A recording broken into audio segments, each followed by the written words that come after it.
Welcome to the Deep Dive. Ready to explore some severe community-acquired pneumonia? We're diving deep into the latest on managing this condition. Today's focus is really for those of you on the front lines, healthcare providers looking to stay updated. Definitely. We're going to be tackling some key questions. What's the role of PCR testing these days? How about oxygenation strategies? Any updates there? Yes. Oh, we'll also dig into using Procalcitonin to guide treatment decisions. Sound good? Sounds great. Let's get started. Okay, so first up, let's talk rapid microbiological testing. I mean, it's incredible how technology is changing how we diagnose pneumonia. Yeah. Especially those severe cases. It really is. And when we're dealing with severe community-acquired pneumonia and thinking about those non-standard antibiotics, multiplex PCR testing is the way to go. If you have the tech available, of course. Exactly. Got to have the tools. And we're talking about looking at lower respiratory tract samples. Sputum or endotracheal aspirates. I feel like quickly and accurately identifying that pathogen can really make a difference, especially in those really critical early stages. Absolutely. It lets us really tailor our antibiotic choices right from the start.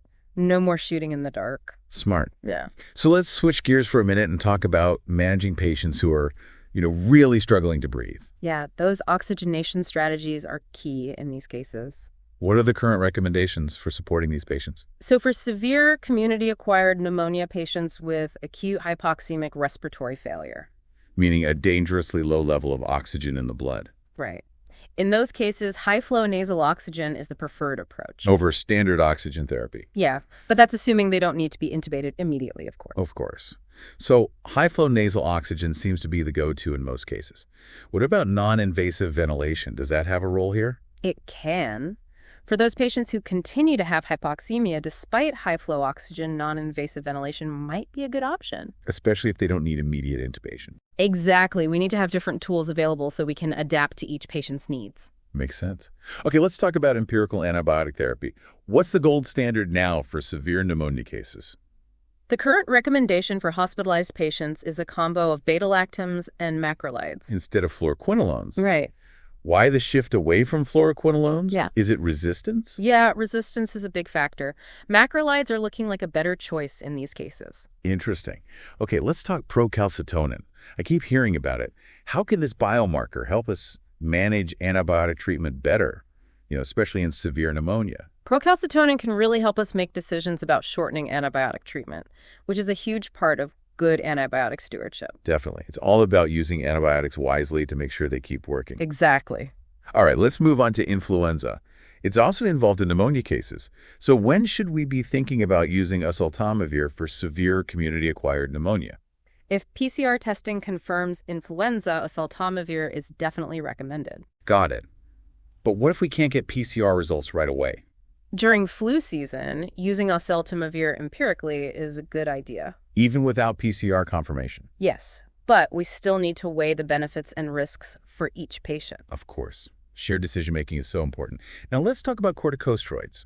I know there's been back and forth about their use in pneumonia. Should we be using them for all severe cases? Not really. The recommendation is to use corticosteroids only if the patient presents with shock. Along with their severe community-acquired pneumonia? Right. We want to use steroids strategically, not just throw them at every case. Makes sense. Yeah. Now let's get into drug-resistant pathogens. How do we predict and manage those in these severe cases? Prediction scores are key here. The scores that take into account local epidemiology and the patient's colonization history. Right. Those scores can guide our decisions about empirical antibiotics. So it's about knowing your local patterns and each patient's risks. Exactly. What about patients who are at risk for aspiration? Do we need to manage them differently? If a patient has severe community-acquired pneumonia and is at risk for aspiration, we actually stick with standard therapy. Interesting. So no need to specifically target anaerobic bacteria? Nope. That does simplify things. Well, we've covered a lot, but I feel like we've only scratched the surface. What do you think? Oh, definitely. There's so much more to explore when it comes to severe community-acquired pneumonia. It's a constantly evolving field, and staying up to date is crucial. So as we reflect on what we've covered so far, what are some key takeaways for our listeners? I think the big one is personalized medicine. Not just applying guidelines without thinking. Right.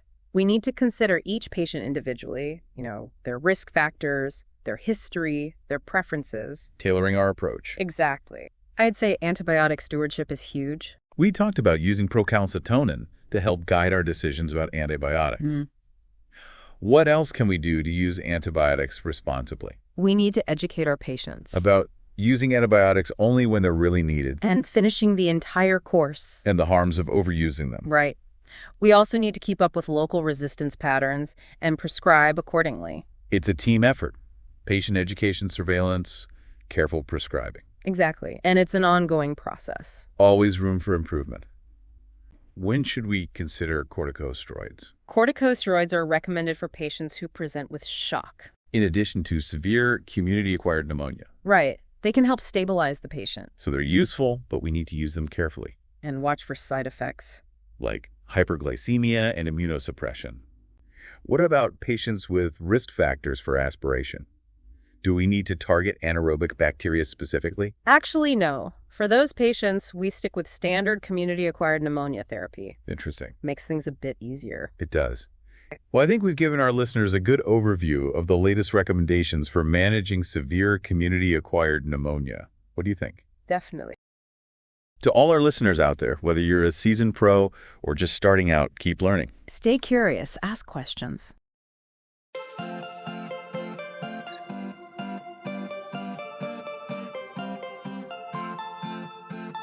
Thank you for watching. Please subscribe to our channel by clicking the subscription button. If you have any questions, feel free to leave a comment below in the comments section.